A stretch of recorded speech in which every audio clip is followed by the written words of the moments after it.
Change making process. First thing is prevent the root cause of the change. Project manager should focus on not focus on managing the changes, but proactively eliminate the need for the changes. Second action would be identify the change from where it is coming.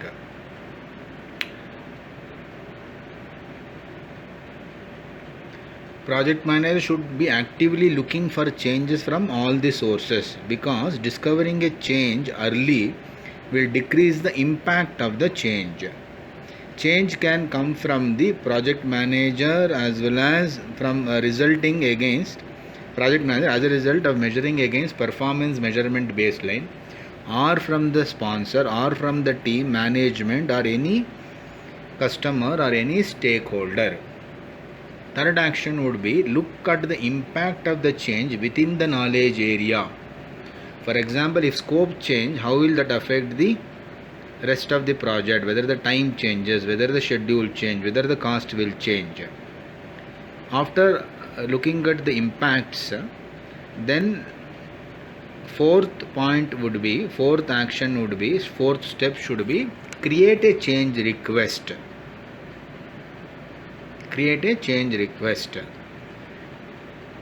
Change request can be created for any of the project management plan, product scope, and even the charter, statement of work, policies and procedures, or even the performance measurement baseline.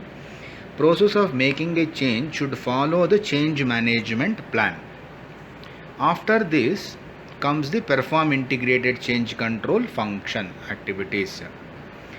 In perform integrated change control, assess the change. Does the change is within the project charter, or it is a different change that will change the objective of the project charter itself? Is the change beneficial to the project? Also note that any change that had already had a reserve created for it, previously identified risk, would be accounted for in project management plan as part of the risk management efforts, and should be handled as part of the direct and manage project work rather than integrated change control. If the change is because of the identified risk, the reserve is created, that should be handled as the direct and manage project work rather than integrated change control. All this thing is assessing the change. Looking for the options. Next one would be looking for the options. How to decrease the threats further, increase the opportunities, compress the schedule by crashing or fast tracking. How the work is performed, change how the work is performed, adjust the quality, cut the scope, so that the effect of the change can be minimized. It is not always right to decrease the impact of every change.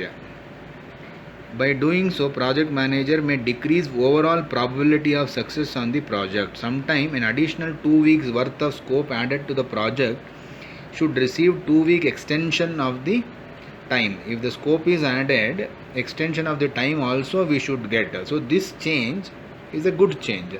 So project manager should influence these changes and look for the options. Next one is the change is approved or rejected. Sometimes project manager may be able to approve the changes if it doesn't affect the baselines, plans, charter, etc. If it affects the baselines, charter and plan, it should go to the change control board. There it is approved or rejected. Then it is implemented in the direct and manage project work processes. Update the status of the change in the change log. This is very important. What happened to the change? It is not approved also, it is rejected also, approved also, should be documented in the change log. Adjust the project management plan, project documents and baselines as necessary. Some approved changes may require the adjustments in the plans, documents and baselines.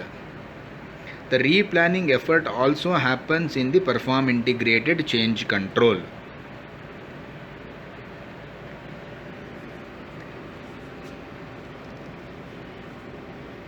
If the scope changes, maybe requirement traceability matrix and requirement documentation may also need to be changed. If the activity list changes, maybe human resources plan and other resources planning may also get changed. After adjusting plans, documents and baselines, manage the stakeholder expectations by communicating the change to the stakeholders affected by this change. This is very important. We should communicate that the change has happened to the stakeholders. The next one would be manage the project to the revised project management plan and project document. That is the last one. After informing the stakeholders about the change happened, manage the project to the revised project management plan and project documents.